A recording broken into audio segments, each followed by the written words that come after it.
ঝরে পড়ে যায়, ঠিক রব্বুল আলামিন তেমনি ভাবে ওই উম্মতের আমলনামা থেকেও গুনাহের ময়লাগুলো ঝেড়ে ফেলে দিবেন, যে ব্যক্তি এই বাক্যটা বেশি বেশি পরিমাণে পাঠ করবে। নবীজি ও আবু হুরায়রা রাদিয়াল্লাহু তাআলা আনহু কোনো এক জায়গায় যাচ্ছেন। নবীজি একটি গাছ ধরলেন, ওই গাছের ডালকে জোরে ঝাঁকি দিলেন। ওই গাছ থেকে কিছু পাতা ঝরে পড়ল। নবীজি সাল্লাল্লাহু আলাইহি ওয়াসাল্লাম বলেন, আবু হুরায়রা, এই যে আমি ঝাঁকি দেওয়ার কারণে গাছ থেকে পাতাগুলো ঝরে পড়ে গেল।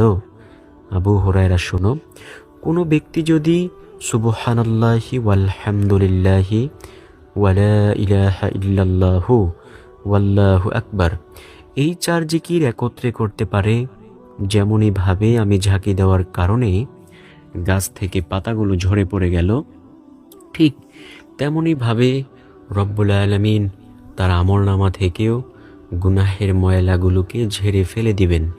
সুবহানাল্লাহ। তাই প্রিয় দর্শক, আমরা বেশি বেশি পরিমাণে এই বাক্য অবশ্যই পাঠ করার চেষ্টা করব ইনশাল্লাহ ইনশাল্লাহ। 6 নম্বর জিকিরের কথা বলবো। নবী বলেন, তোমরা বেশি বেশি পরিমাণে বলিও আস্তাগফিরুল্লাহ। এটা একটি ইস্তিগফার। নবীজি সাল্লাল্লাহু আলাইহি ওয়াসাল্লাম প্রত্যেক ফরজ নামাজের সালাম ফিরিয়ে 3 বার আস্তাগফিরুল্লাহ পাঠ করতেন। প্রিয় দর্শক, আমরাও যদি প্রত্যেক ফরজ নামাজের সালাম ফিরিয়ে 3 বার আস্তাগফিরুল্লাহ পাঠ করি, নবীকে অবশ্যই অনুসরণ করা হয়ে যাবে ইনশাল্লাহ।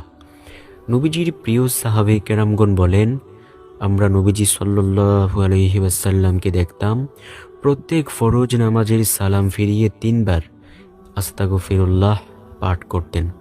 নবীজি বলেন, এটা একটি ইস্তিগফার। শোনো, যদি কোনো ব্যক্তি ইস্তিগফার পাঠ করে আল্লাহর কাছে তাওবার মতো তাওবা করতে পারে, আল্লাহ জীবনের সকল গুনাহগুলো ক্ষমা করে দিবেন ইনশাল্লাহ।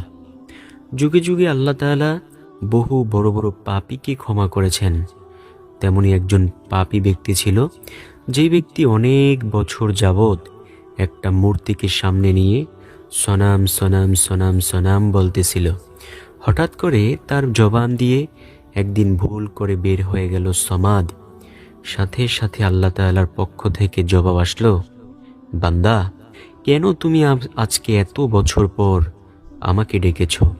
ওই ব্যক্তি বলল, আমি এতদিন পর্যন্ত সনাম সনাম সনাম সনাম বলার পরেও কেহ আমার ডাকে সাড়া দিল না, আর আজকে আপনি কে যে আমার ডাকে